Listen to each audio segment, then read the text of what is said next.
नमस्कार, मेरा नाम ज्ञानेश्वर है और आपने देखना शुरू किया है लाइव सिटीज। मेरे साथ न्यूज रूम में आनंद मिश्रा जी हैं, एक आईपीएस प्राधिकारी। अब तो इस्तीफा दे दिया। बिहार के लाल हैं, बक्सर के बेटे हैं और अब जनसुराजी हैं, मतलब प्रशांत किशोर के साथ हैं। लेकिन आनंद मिश्रा असम कैडर के आईपीएस प्राधिकारी रहे 2011 बैच के। बिहार आए क्योंकि मिट्टी की सेवा करनी थी और अपनी मातृभूमि के लिए कुछ करना था। मातृभूमि तो भारत ही, लेकिन घर बक्सर। तो संकल्प है मन में। लेकिन जब आईपीएस बने और आनंद मिश्रा की पहचान एक ऐसे आईपीएस के रूप में रही है, आपने बहुत कहानियां सुनी होगी। AK-56, AK-47, अब तक 56, अब तक 47। उन कहानियों से बहुत आगे हैं आनंद मिश्रा। कई लोग कहते हैं शतकवीर हैं, मतलब जाने माने इनकाउंटर स्पेशलिस्ट। और जब आईपीएस बने, वर्दी पहनी, तो उद्देश्य ये रहा कि मरना है या मारना है। लड़ किससे रहे थे? बिहार के लिच्चर और टूटपूंजी अपराधियों से नहीं, असम के उल्फा के उग्रवादियों से। जो उग्रवादी देश को टुकड़ा करना चाहते हैं, जो उग्रवादी देश में विभाजन चाहते हैं, आनंद मिश्रा ने वैसे उग्रवादियों को परास्त किया है। और आनंद मिश्रा जी, आप एक ऐसे बक्सर से आते हैं जहां की वीर गाथा भी बहुत है, और आप आईपीएस बन गए। फिर आपने आईपीएस की नौकरी भी जल्दी छोड़ दी। 2024 में लोकसभा चुनाव भी लड़ गए।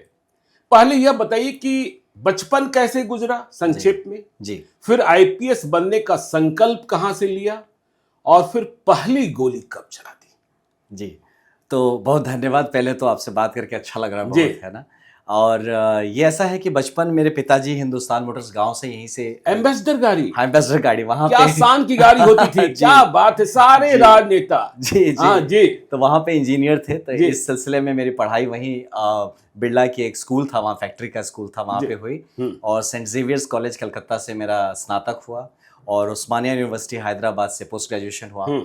और आईपीएस बनने का सपना तो बचपन में ही देख लिया था। बचपन में ही? हाँ, ऐसा बचपन इसलिए कि एक तो देखिए जिस परिवार से हम लोग आते हैं, जिस समाज से आते हैं, आप देखिए यहाँ पे आईएएस आईपीएस यही चीज सब बिल्कुल बिल्कुल लाल बत्ती, बिल्कुल हर एम्बेसडर पर लाल बत्ती लग जाए, इससे बड़ी बात तो कोई होती ही नहीं थी। यही बात मुझे याद है कि जब स्कूल में भी था, बाद में पिताजी एक बार एसपी ऑफिस गए थे किसी कारण से, और आके जब तारीफ के पुल बांधना शुरू किए थे वो, अरे यार क्या बढ़िया, एक यंग लड़का था, एकदम काले एम्बेसडर से उतरता है लाल बत्ती वाले से, सब इसको सैल्यूट कर रहे हैं। एकदम ऐसा लगा कि एकदम भगवान विष्णु चल के जा रहे हैं, भगवान विष्णु चल के जा रहे हैं। तो ये जो था मतलब उनके कहने का, तो मुझे लगा कि पिताजी को इतना रिस्पेक्ट है अगर किसी चीज के लिए, तो मतलब ये जरूर कुछ बहुत बड़ा है।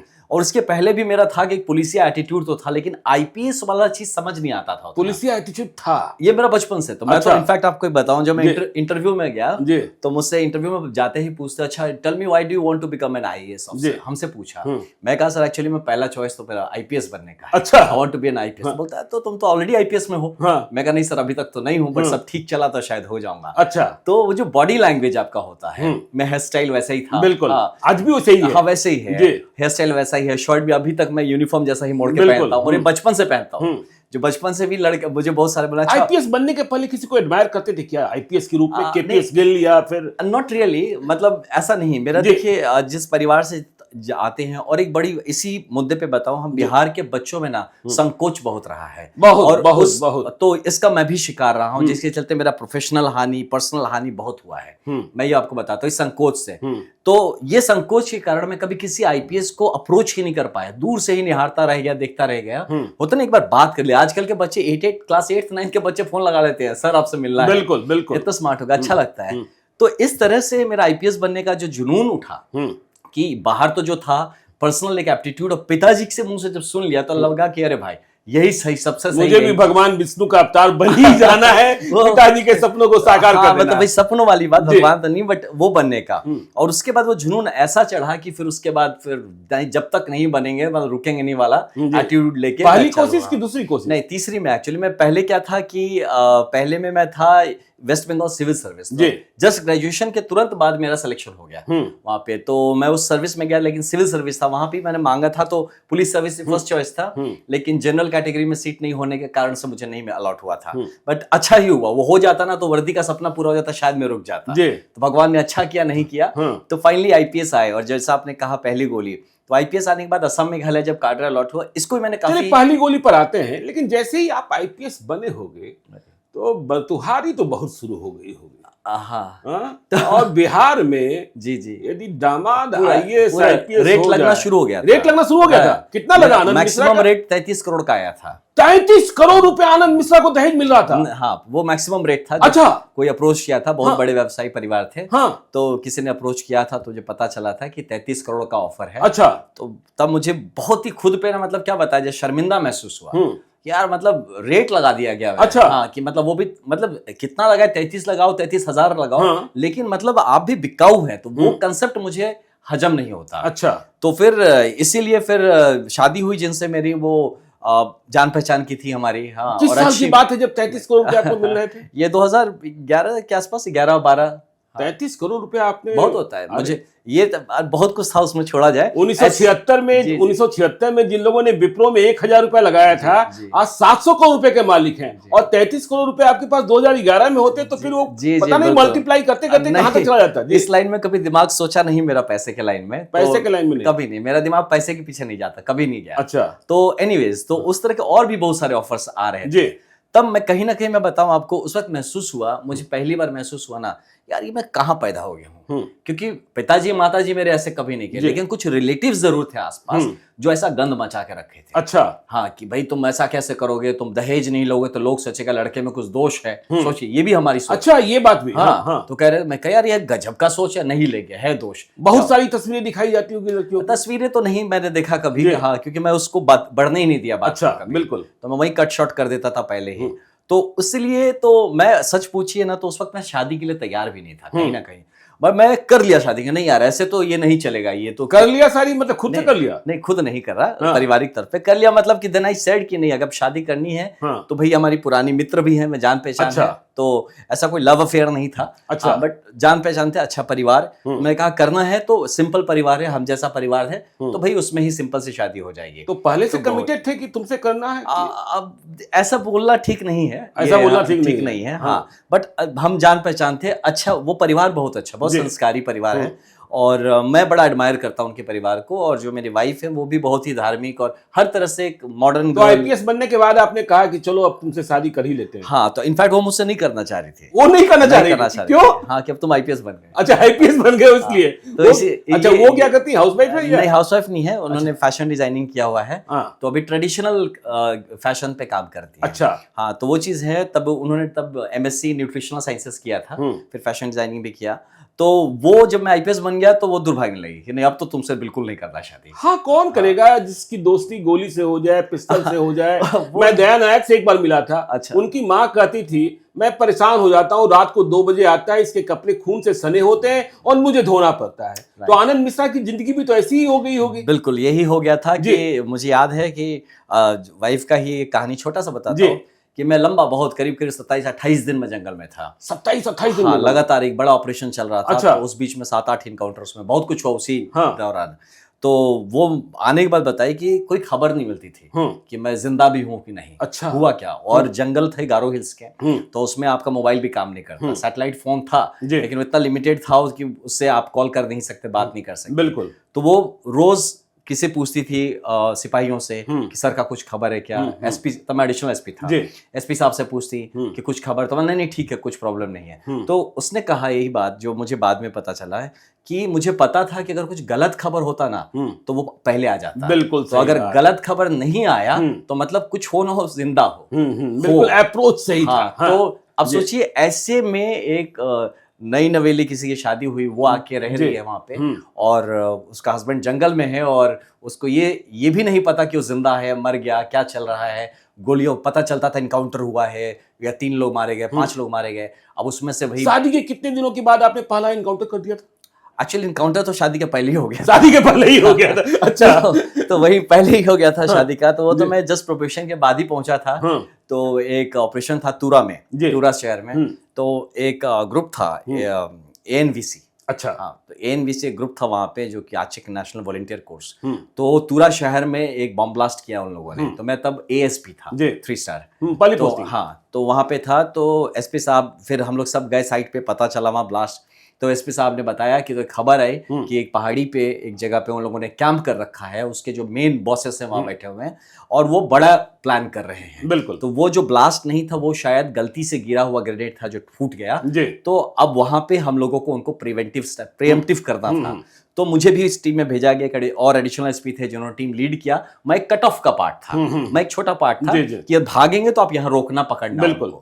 तो अब एक पहाड़ी हम जब चढ़ रहे हैं वहां से, तो रात का वक्त था, तो उस वक्त ही मुझे ग्रेनेड्स वगैरह एक गोली भी लग के छूट के गई। तो उस टाइम ही फर्स्ट टाइम था। तो हम जब चढ़ रहे थे तो एकदम ऊपर, एंड सडनली वो लोग को पता चला कि वहां से टीम आ रही है, तो इस तरफ ही भागे, हमारी तरफ, आपकी तरफ भागे। हाँ, तो हम इसके पहले पहुंच पाते, वो हम तक पहुंच गए। अच्छा। और पहुंचते ही अंधाधुंध फायरिंग शुरू हो गया। वो पहली बार था। तो मैंने तब कमांडोज को देखा किस तरह से छुपते हुए। अच्छा, कमांडोज को आपने देखा? मैं देखा कि ये लड़के गए कहाँ। और मेरा एक था प्रॉब्लम है, कुछ भी था, लड़के भी मुझे इसके लिए, मैं आगे चलता था। बिहारी है ना? हाँ, मैं आगे चलता था, मैं पीछे नहीं चलता था कि तुम आगे जाओ हम पीछे आएंगे। मैं नंबर 1 पे चलूंगा, मतलब लीडरशिप। हाँ बिल्कुल, मैं नंबर 1, मैं मरूंगा तो मैं पहले मारूंगा। मैं अपने लड़कों की लाश नहीं ले जा सकता, अपने लड़कों की लाश मैं नहीं ले जा सकता। तुम मेरी लाश ले जाओ, मुझे मंजूर, मैं तुम्हारी लाश नहीं उठाऊंगा, मैं तुम्हारी लाश नहीं उठाऊंगा। तो इसलिए मैं आगे चलता था। तो जब हुआ तो उसके बाद वो तो स्कफल हुआ, पास हुआ। तो उस इनकाउंटर में 4 लोग एक ही इनकाउंटर मारे गए, पहले फर्स्ट इनकाउंटर में।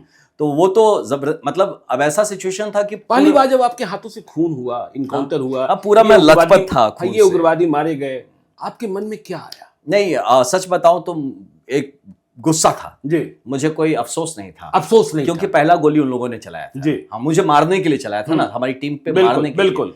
तो अगर हम नहीं मारते तो सारे मर जाते हैं, सारे मर जाते। तो हमारे लिए मजबूरी भी था। और वो मिलिटेंट्स थे, हाईली लैश थे, एज ऑटोमेटिक वेपन्स के साथ सब कुछ। तो फाइनली हम लोगों ने उनका पूरा, उस इनकाउंटर के बाद ANVC खत्म हो गया। वो एक ग्रुप था जिसको हमने खत्म कर दिया। उनके मेन बहुत सारे बंदे थे। और उसके बाद वो जो सिलसिला शुरू हुआ, तो उसके बाद रोज दिन में सैकड़ों, मतलब 7-8 इनकाउंटर्स हो रहे हैं, यहाँ वहाँ हर जगह हो रहा है। और मेरी एक टीम थी, 15 लड़कों की टीम थी, SWAT कमांडोज थे मेरे साथ, मैं 16वां कमांडो। अच्छा। 16 लोगों की टीम, जंगल घूमते रहते थे, जंगल पूरा। जब मैं लास्ट में कैसा हो गया, मैं जब ये था ना, SP था, एक छोटी घटना बताऊं, मैं इतना कभी किसी के सामने बोला नहीं, कि SP था बागमारा, साउथ गारो हिल्स डिस्ट्रिक्ट का, SP था। तो वहां पे जब मैं जाता था तो होता है, सब लोग पहले कहते हैं उसको ना ROP कहते हैं, जो रोड ओपनिंग या रूट ओपनिंग पेट्रोल होता है, जो पहले रूट को ओपन करते हैं, कोई एम्बुश न लगा हो वहां हर हफ्ते उड़ा दिए जाते थे पुलिस की गाड़ियां। तो ओपनिंग होता था, फिर जाते थे। तो हम लोगों ने बहुत ज्यादा मतलब ऑपरेशंस जब करे, तो लास्ट में मैं फिर बिंदास घूमना शुरू किया वहां। अच्छा। तो मेरे IG साहब थे तो वो मुझे डांटे कि तुम ज्यादा हीरो बनते हो, तुमको पता है तुम अपना ROP भी ना किए, मतलब रोड ओपनिंग किए बिना तुम निकलते हो, तुम SOP नहीं फॉलो कर रहे हो, ये नहीं वो नहीं। तो मैं जमीन पे, मुझे पता है। तो मैंने बोला सर आजकल ROP हम लोग नहीं, आजकल वो अपना ROP करते हैं। अच्छा, वो ये लोग कहीं तो नहीं आ रहे हैं। वो निकलने से पहले अपना रास्ता क्लियर करते हैं कि कहीं पुलिस रास्ते में तो नहीं खड़ी है। अच्छा। तो अभी हम लोगों ने पासा पलट दिया है, अब हम ऊपर है, वो ऊपर नहीं है। तो इसलिए लकीर वो नहीं खींचते, लकीर बिहारी खींचते। बिल्कुल, हम लोग खींचते हैं। तो वो भी कहते हैं ये क्या पागलपन है। हम बोले सर, जिस लड़ाई में आपने हमको डाला है, यहाँ पागलपन और जुनून की जरूरत है। यहाँ ना आपके टैक्टिक्स से, आपके कागज से, आपके डॉक्यूमेंट से यहाँ मिलिटेंसी खत्म नहीं होगा, ट्रेडिशनल पुलिसिंग नहीं चलेगी। और अगर आपको ये करना है तो पॉलिसी लेवल पे आप लोग करिए, आप तो करते नहीं है। देखिए, ज्यादातर मिलिटेंसी हमारे देश में पॉलिसी फॉल्ट से होते हैं। ये सिपाही मरते हैं, लेकिन इसका जिम्मेदार कोई दूर बैठा हुआ कोई नेता होता है, कोई ब्यूरोक्रेट होता है। तो वो चीज मुझे भी तब भी ज्ञात था, बाद में भी ज्ञात हुआ, है ना। तो कभी कईयों को मैंने ये हुआ, सरेंडर्स भी बहुत हुए मेरे टाइम में। अच्छा। तो जब सरेंडर हुए तो बाद में देखते हैं सरेंडर तो नेता बनने लगा, सरेंडर जो हुआ वो तो नेता बन रहा भाई। तो हमें लगा ये गजब सही है, ये तो मतलब तुम मिलिटेंट थे, सबको डराते थे, उसके बाद तुम उनके मसीहा बन जाते हो, और उसे हम माला पहनाए और हम जाके उसको सलामी करें। ये क्या चल रहा है भाई। हाँ, तो ये सब चीजें जब बाद में समझ में आई, तो कभी कभी ये भी लगता है तो आपके दुश्मन बहुत हो गए होंगे, नहीं आपके महकमे में भी हो गए होंगे। हाँ, महकमा दुश्मन कोई नहीं है, मैं बोलूं, देखिए जो भी अनफॉर्चुनेटली हमारे इनकाउंटर्स में मारा गया, वो हर आदमी गलत आदमी था, गलत आदमी जो भी मारा गया। तो उसको भी पता, उसके परिवार को भी पता है कि हमने कभी किसी निर्दोष को जान से कभी नहीं मारा है। मेरी गोली से आज तक ऐसा नहीं हुआ है। अच्छा। जिसका मुझे पूरा यकीन है। तो आनंद मिश्रा को AK-47 पसंद आया कि पिस्टल पसंद आया? भरोसा किस पर? नहीं, मैं AK-47 पे जाता AK-47 में भरोसा था। तो मेरे पास मेरा पर्सनल वेपन था AK-47, 2 ग्लॉक पिस्टल और 2 ग्रेनेड। अच्छा, ये मैं लगा, 2 ग्रेनेड भी? 2 ग्रेनेड में लगा घूमता था, एक चाकू रखता था। जहाँ चाकू भी रखते थे? तो ये पूरा मैं एक फुल लैस रहता था। अच्छा, एक मेरा AK होता था, एक साइड ग्लॉक होता था, एक मेरे इधर ग्लॉक होता था, 2 पिस्टल्स होते थे, एक चाकू होता दोनों हाथ से गोलियां चला लेते थे? मतलब जरूरत ऐसा पड़ा नहीं कभी। हाँ, लेकिन जरूरत पड़े तो चलाते, लेकिन जरूरत पड़े तो चलाते, लेकिन वैसा ट्रेनिंग था ही। अच्छा, वो जरूर करते। तो वो टाइम ऐसा था कि जरूर कि ये मैं कहूंगा कि अपनी जवानी को मैंने, जो कहते हैं ना कि सही में एक शाहाबाद में जो शाहाबाद की जो खून वीर कुंवर सिंह की, हाँ, तो उस चीज को मैंने जिया है।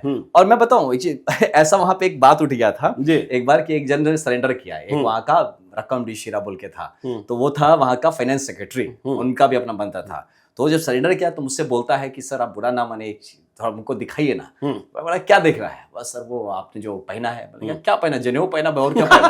हाँ, और क्या पहना? जनेऊ पहना है। हाँ, तो और क्या? नहीं सर, वो आपने जो ताबीज पहना है। अच्छा, कौन सा ताबीज? तो उन लोगों के मिलिटेंट्स के बीच में एक बात फैल गई थी कि मैंने कोई ताबीज पहना है जिसके चलते मुझे गोली नहीं लगती। अच्छा, हाँ, उस जनेऊ को वो ताबीज समझते थे? हाँ, तो जनेऊ नहीं, वो सोचते थे कोई ताबीज होगा। बिल्कुल, क्योंकि क्या होता था, जब भी कहीं फायरिंग होता था तो I always used to twist and run. मतलब होता ना कि छुप के दौड़, झुक के पेड़ के पीछे, वो सब गोली नहीं, सीधे से। तो एक गोली चलाओगा मैं 30 मारूंगा। अच्छा, तो उस लेवल पे जब दौड़ा के आप करते हैं तब मिलिटेंसी कंट्रोल होता है। उनको सीरियसनेस पता चलता है कि यार ये बंदा ना यहाँ टाइम पास नहीं कर रहा है। मैं बोला उसको कई बार, भाई साहब बिहार से आया हूँ यहाँ पे, मैं टाइम पास करने नहीं आया, तुम्हारे संग यहाँ खेल लुका छुपी खेल करने नहीं आया, ये मेरा देश का कोना है, ठंडा करके जाऊंगा तुम लोगों को। और ये ना ठीक हुआ तो मेरे बिहारी लोग यहाँ थे, कई बिहारियों को मार दिया लोग। बिल्कुल बिल्कुल, कितने बिहारी हमारे ऑफिसर्स, RK सिंह वगैरह ऑफिसर थे जो कि रविकांत सिंह हमारे बक्सर के थे, जिनको वहां पे एम्बुश में उड़ा दिया। तो वो तो एक रहता ही है अंदर कि हमारे कितने बिहारी लोग। अच्छा, ये बताइए, बिहार वाला जाकर असम को ठंडा कर देता है,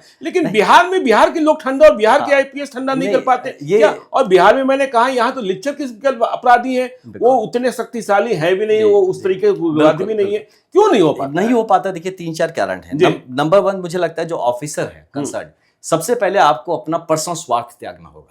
कि ना मुझे पैसे चाहिए, ना मुझे पोस्टिंग ट्रांसफर का डर लगता है, ना मरने से डर लगता है। वर्दी पहनने वाला आदमी अगर मरने से डरता है तो मुझे लगता है कि उसको वर्दी उतार देना चाहिए, वर्दी का लायक नहीं है। दूसरा, आप सिविल सर्विस IAS IPS बन के अगर आप ट्रांसफर से डरते हैं ना boss, believe me, you are in the wrong job, आप गलत जगह पे है ना। ये स्पाइन्स लेके खड़े हुए हैं।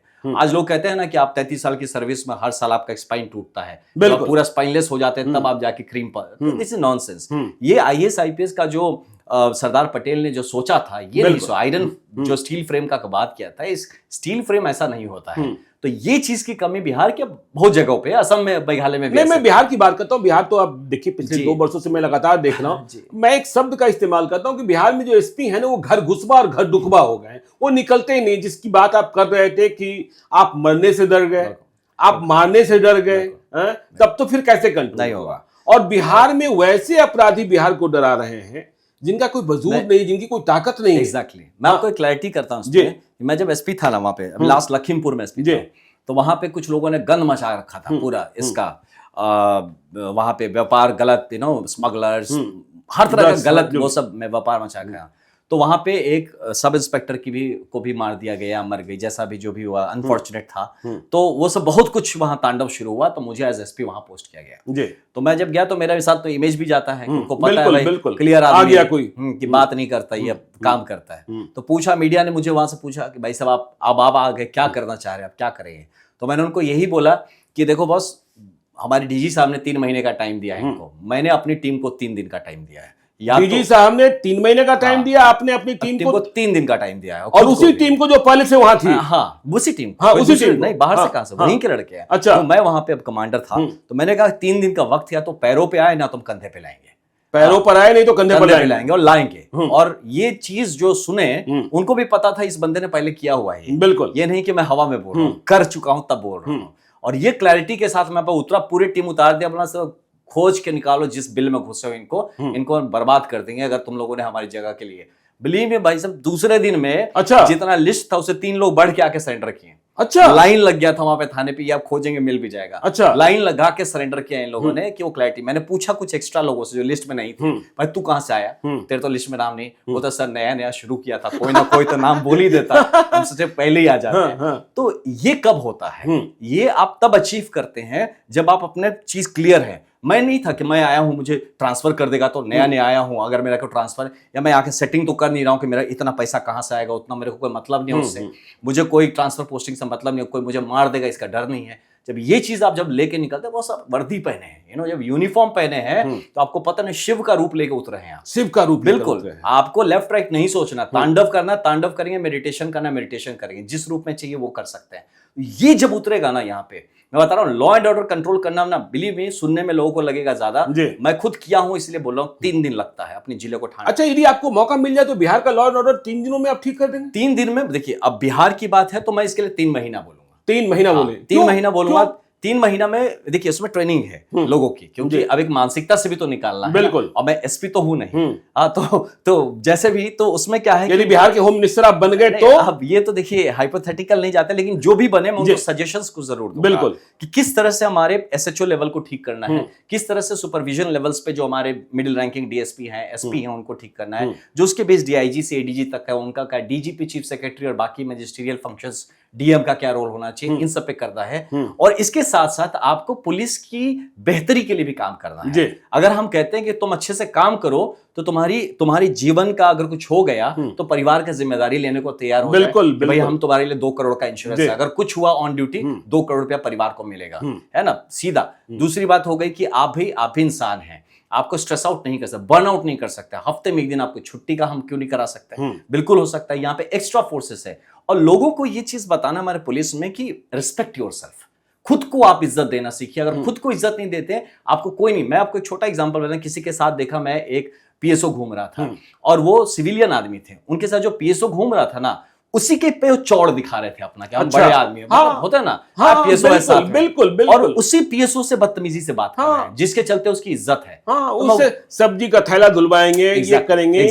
बिल्कुल। ये सब चीजें जब ठीक हो जाएंगी, जब सिपाही पुलिस को पता चल जाएगा कि अशोक स्तंभ जो उसके सर पे चमक रहा है और उसकी गरिमा मेंटेन करना उसको, इस बात को जिस दिन वो समझ गया ना, बिलीव मी, वो पुलिस कहीं की हो, किसी कहीं की फौज हो, उससे बेहतर। अच्छा, 3 महीने का वक्त आप लेंगे तो आप ये देखिए 3 महीने में भी तय करेंगे कि 72 घंटे में मुझे ये करना है, 72 घंटे में मुझे ये करना है।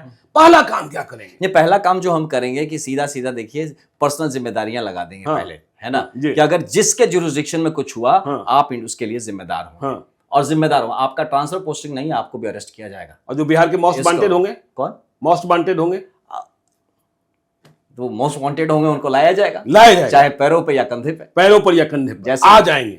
आना है, पैरों पे आइए, कंधे पे आइए, पैरों पर आइए। एक मयान में 2 तलवार नहीं रह सकती। मेरा मानना, मैं एक जिले में पोस्टेड हूं, तो वहां का अगर कोई गुंडा है तो वो मुझसे बड़ा गुंडा नहीं हो सकता, मुझसे बड़ा गुंडा कोई नहीं हो सकता जी। हाँ, तो कोई भी यहाँ पे दूसरा गुंडागर्दी अलाउड नहीं है ना, मतलब गलत, बिल्कुल गुंडागर्दी नहीं करेंगे हम लोग। कहने का मतलब है कि अगर आप वायलेंस, और हमसे कोई कहता है एक बार एक लॉ एंड ऑर्डर इशू में हमको आके बोलता है सर ये ऐसा करेंगे ना तो वायलेंस हो जाएगा, तुम हमसे ज्यादा ट्रेनिंग लियो वायलेंस का, हम ट्रेंड है वायलेंस करने के लिए, हम कर देंगे तो संभाल नहीं पाओगे। बिल्कुल। हाँ, तो ये अपनी चीज को अपने जेब में रखो और don't try to scare me. अच्छा, ये जब जज्बा लेके उतरते हैं, हिम्मत, या पुलिस वाले पिट जा रहे हैं, आपको पता है, आप उठाइए रिकॉर्ड्स, बिहार की पुलिस सबसे ज्यादा पिटती है रिकॉर्ड्स में, देश में सबसे ज्यादा पिटने वाली पुलिस बिहार की पुलिस। बिल्कुल। तो ये क्यों हो रहा है? आपके कमांडर्स कर क्या रहे हैं? आपने अपने लोगों को ऐसा क्या चूड़ी पहना दिया है? बंदूक क्या पीठ खुजाने के लिए दिया है ना? वो लाठी क्यों लेके घूम रहे हैं? गाय हटाने के लिए दिया हुआ है? तो या तो आप उसको यूज करने दीजिए या तो हटा लीजिए। लेकिन बिहार में तो एक है ना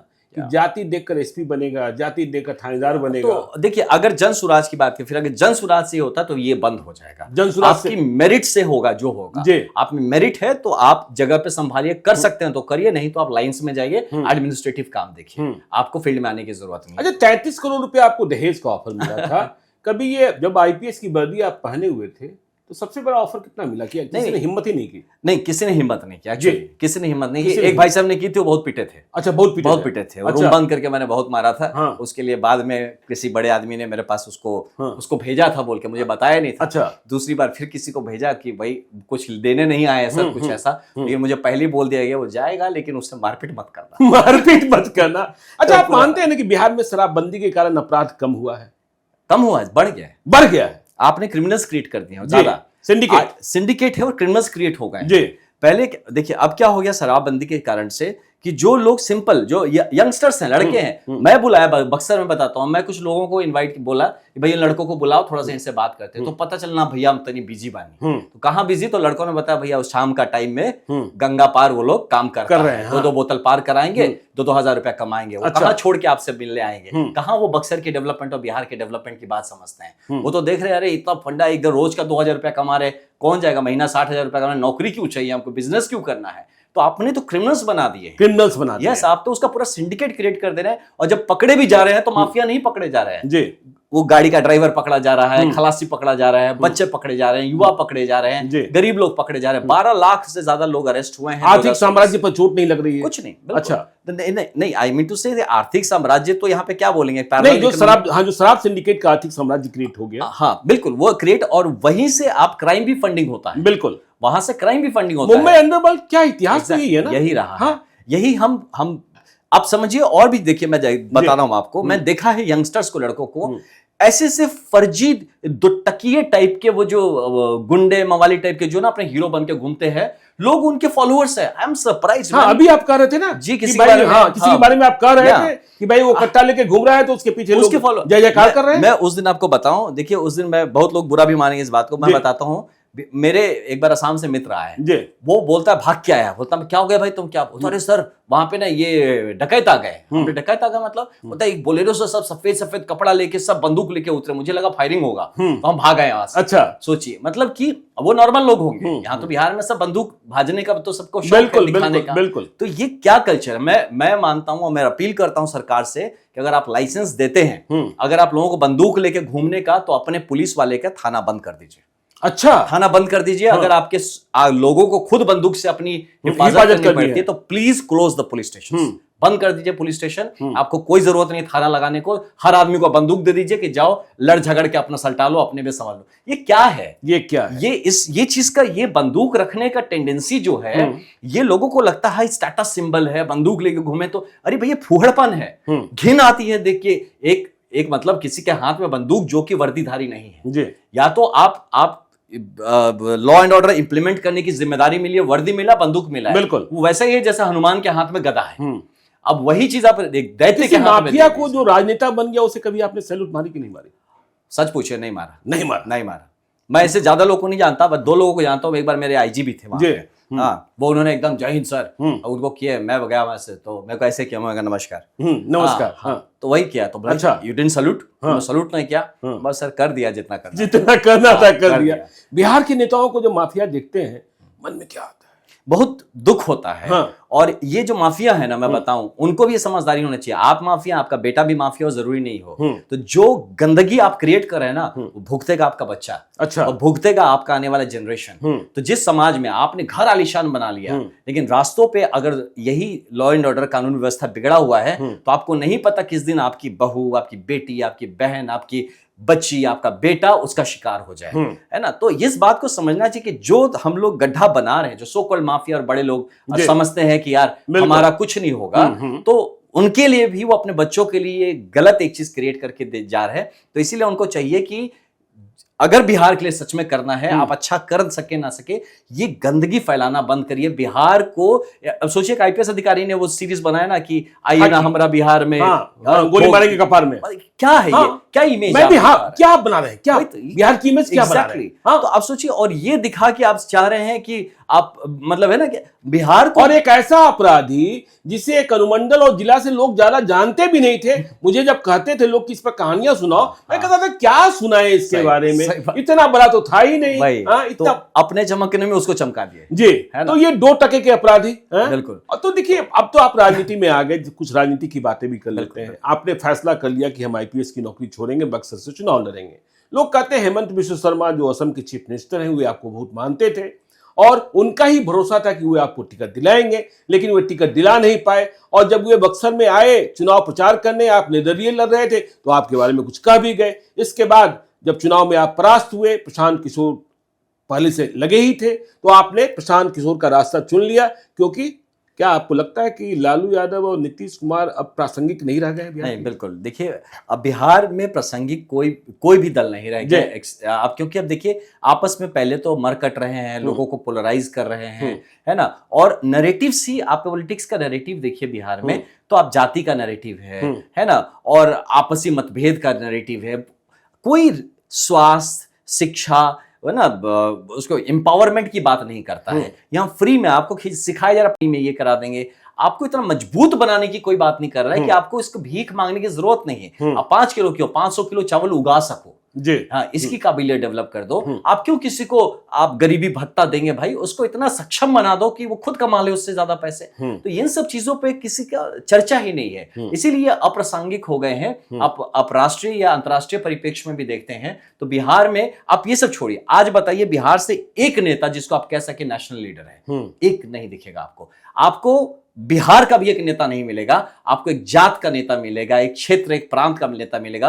बिहार का भी आज के दिन में एक नेता नहीं खड़ा है। आप उठा के देख लीजिए, हम कहां आ गए हैं। सोचिए, वो बिहार जिसने, नहीं, लालू यादव कहते मैं बिहार का नेता हूं, नीतीश कुमार कहते मैं बिहार का नेता हूं, तो फिर, और नीतीश कुमार रूल भी कर रहे हैं। हाँ, कर रहे हैं, लेकिन वो कहते हैं। लेकिन आप जाके आप बिहार में ही आप पूछ लीजिए कि उनको कितने लोग अपना नेता मानते हैं। अच्छा, एक आदमी जिसको सब लोग कह सके हाँ यार ये हमारे बिहार का फेस है, फेस ऑफ बिहार, कोई नहीं है, कोई नहीं। मैं आज बताता हूं आपको, आप जाके कर्नाटका, केरला में बात कर लीजिए, आप जाके इवन मध्य प्रदेश में किसी से पूछ लीजिए कि बिहार का चीफ मिनिस्टर कौन है, 2-3 बार वो कंफ्यूज हो जाएगा। हम 2-3 बार कंफ्यूज हो जाएगा। मैं खुद मिला हूं, बच्चों से मिला हूं, बात किया हूं, पढ़ने लिखने वाले बच्चों को, 9th-10th के बच्चों को। आप जानते हैं बिहार के बारे में सुना, बताओ मुख्यमंत्री कौन है सर? मुख्यमंत्री, यू मीन चीफ मिनिस्टर? हमने हाँ चीफ मिनिस्टर, अच्छा सॉरी सर याद नहीं आ रहा। अच्छा, यस, इट हैज हैपेंड। मैं कहा यार, और हम लोग क्योंकि बिहार में ना रोज सुनते हैं, रोज देखते हैं, तो हमें लगता है बहुत बड़े हैं। अब जहां बाहर जाते हैं औकात पता चल जाता है कि हम कहां पे खड़े हैं। तो ये चीज आज हम बिहार से एक नया, एक नेशनल चेहरा नहीं दे पा रहे हैं, नेशनल चेहरा नहीं दे पा रहे। तो कैसे बिहार का प्रशांत किशोर नेशनल चेहरा हो जाएंगे? नहीं, देखिए, मैं ये नहीं कह रहा, मैं यहाँ ऐसा नहीं है कि मैं किसी को भी कहूंगा कि कैसे हो जाएंगे या नहीं होंगे। वो भी एक चेष्टा कर रहे हैं, हम सब मिलकर चेष्टा कर रहे हैं। हमारा मन है कि हम बिहार को बढ़ाएं। अगर हम बिहार को उस जगह पे लाने में सक्षम हो जाते हैं, हम अगर कामयाब हो जाते हैं, बिहार को एक चेहरा मिल जाता है, तो उसके पीछे खड़ी हुई टीम भी रिकॉग्नाइज की जाएगी, है ना। कि अगर बिहार का जो एक्सपेरिमेंट करेक्ट हो जाता है, हो सकता है यही टीम जाके दूसरे राज्यों को भी मदद करे जहां पे ऐसा पिछड़ा। बड़ी बात कर रहे हैं, यस, बड़ी बात कर रहे हैं। और ये भी हो सकता है प्रशांत किशोर का रास्ता दूसरे प्रदेशों की ओर भी बढ़ सकता है बिहार प्रयोग के बाद। नहीं, बिल्कुल बढ़ना चाहिए। अच्छा, देखिए, बात बिहार का नहीं, बात भारत का है जी। बिहार, हम कहते हैं जय बिहार, जय जय बिहार, तो जय भारत, जय जय भारत, ये भी होगा, है ना। तो हम बिहार को जब तक मजबूत नहीं बनाएंगे, हम कैसे कमजोर बिहार से मजबूत भारत की कल्पना कर सकते हैं।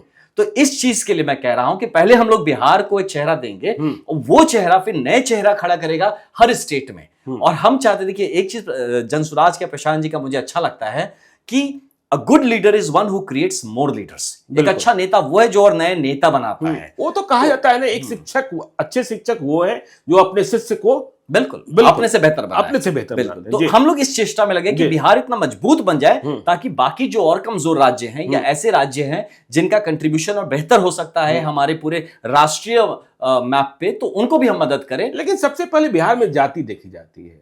और देखिए, जगदानंद सिंह ने कह दिया, देखिए वो भी आप ही के क्षेत्र से वास्ता रखते हैं। ये प्रशांत किशोर नहीं, प्रशांत किशोर पांडे हैं। आपके बारे में भी बात होगी, आनंद नहीं, आनंद मिश्रा है। बिल्कुल है, बिल्कुल। तो बस ये जो जब मानसिकता ये है, तो कहां से आप जय बिहार, जय जय बिहार कर पाएंगे? इसलिए भी ऐसा, इसलिए आप उनका कहना इसलिए ऐसा है कि बिहार के लोगों को भी समझने की जरूरत है कि आपके पास, जैसे मान लीजिए प्रशांत जी ने बात की शिक्षा पे, उन्होंने बात की पलायन रोकने पे, उन्होंने बात की कि किस तरह से हम महिलाओं का सशक्तिकरण करेंगे, उन्होंने बात की किसानों का बेहतरी कैसे करेंगे।